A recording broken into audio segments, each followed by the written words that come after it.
Verso 13, y puso las manos sobre ella y al instante se enderezó y glorificaba a Dios. Jesús no solamente la vio, la llamó, puso sus manos sobre de ella y al instante ella, ¿verdad?, se enderezó. Imagínate 18 años de estar doblada y al instante ser enderezada. ¿Quién de nosotros no glorificaría a Dios? Había mucha gente ahí que glorificó a Dios. Por el simple hecho de que la gente glorificara a Dios, no necesariamente eran personas que creían en Dios. No necesariamente eran personas que manifestaban que el reino de Dios se había manifestado en sus corazones.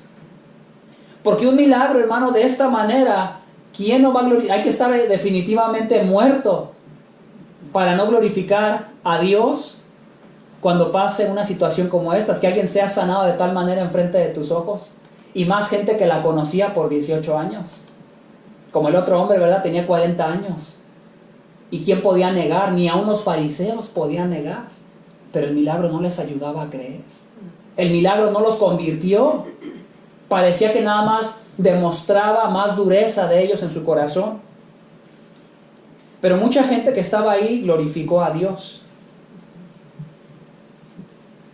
Voy a pasar al verso 14. La palabra pero siempre es importante, como todas las palabras de Dios, pero la palabra pero hace como un agregado importante ahí. Todo estaba bien, pero, ¿verdad?, se presentó alguien que hizo la excepción.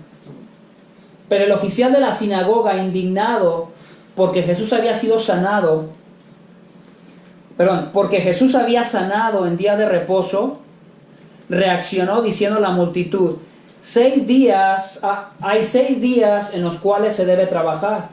Venid pues en esos días y sed sanados, y no en día de reposo. Es un poquito complicado, ¿verdad?, entender o ir a lo largo de todo lo que es la enseñanza acerca de lo que es el día de reposo, y el por qué ahora nosotros lo hacemos en domingo, pero tampoco es el tema de ahora. Pero la cuestión era que para el judío sí tenía una importancia bastante grande. Tenía que ver con su manera de pensar, tenía que ver con la historia que ellos tenían como nación judía, que te expliqué dónde venían las sinagogas. Tenía que ver también mucho con los dirigentes, ¿verdad?, religiosos de aquel tiempo. Los fariseos eran la rama religiosa más teológica, correctamente, si le podemos llamar así. Teológicamente creían muchas cosas correctas de la Biblia. Por eso Jesús en una ocasión, ¿qué dijo de ellos? Lo que ellos les digan, háganlo, practiquen lo que ellos dicen, pero no hagan lo que ellos hacen. O sea, había una discrepancia muy grande entre lo que ellos creían y lo que ellos practicaban. Jesús les reconoció que su enseñanza era muy buena en muchas cosas, pero en lo que estaban bien no lo querían mover ni siquiera con un dedo. Y les reprochó: ustedes le ponen cargas muy pesadas a la gente. Y en ocasiones es lo que llega a sucedernos, ¿verdad?, que hay veces nosotros mismos, otras personas nos ponen cargas muy pesadas, que hay veces que ni los que las dicen, a veces las pueden vivir. Y hay veces es importante, ¿verdad?, que uno sí se pueda humillar.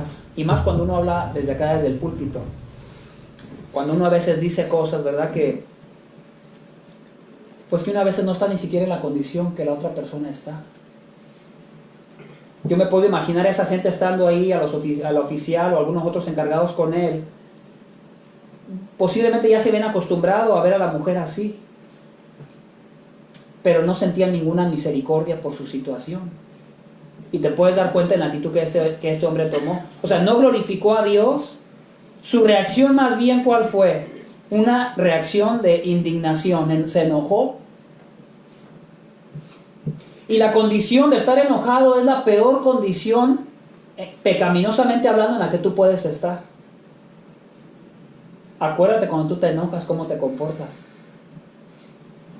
Hay veces a nuestros hijos, nosotros estamos enojados y descargamos nuestro coraje con ellos, y eso sí, queremos justificarnos, porque el enojo en ese momento, ¿verdad?, nos controla. En ocasiones con la esposa, en ocasiones con el esposo. Y somos buenos para justificarnos cuando estamos enojados. Entonces imagínate la situación de este hombre, ¿verdad?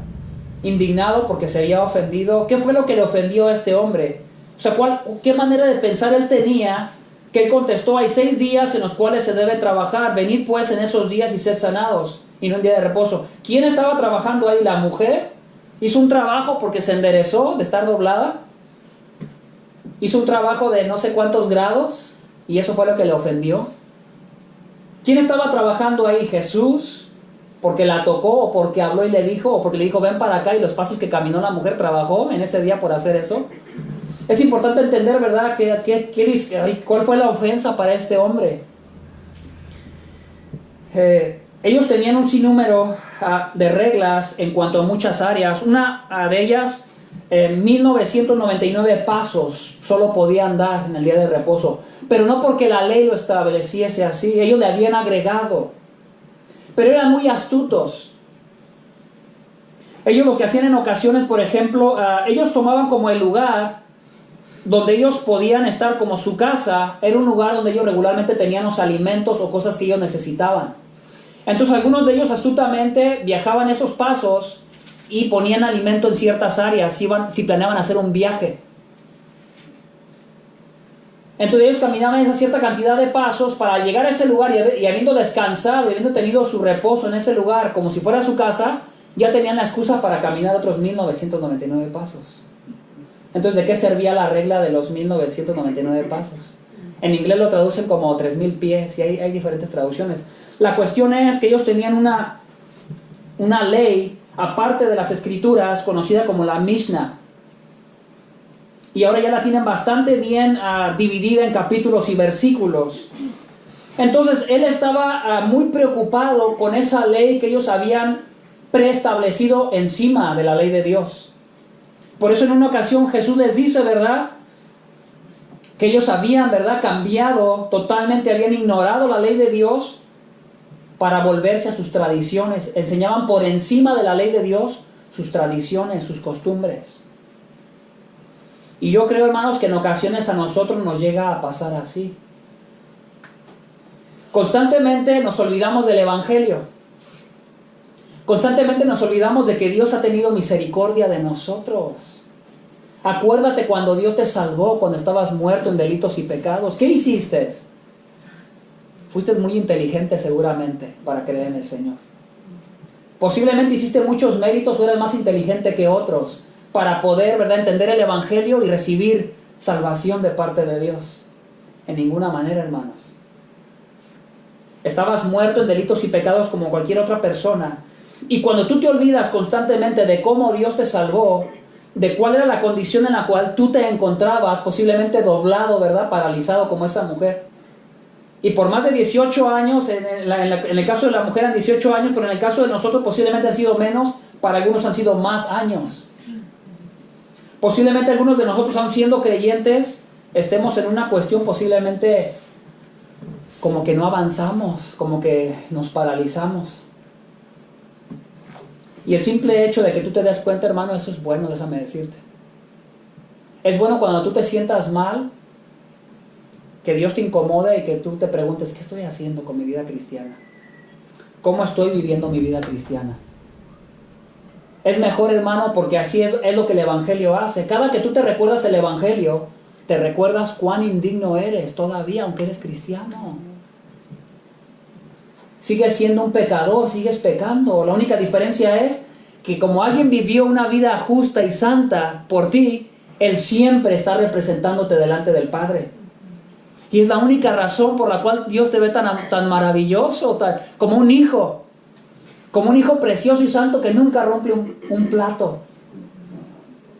Y nosotros constantemente nos olvidamos de eso.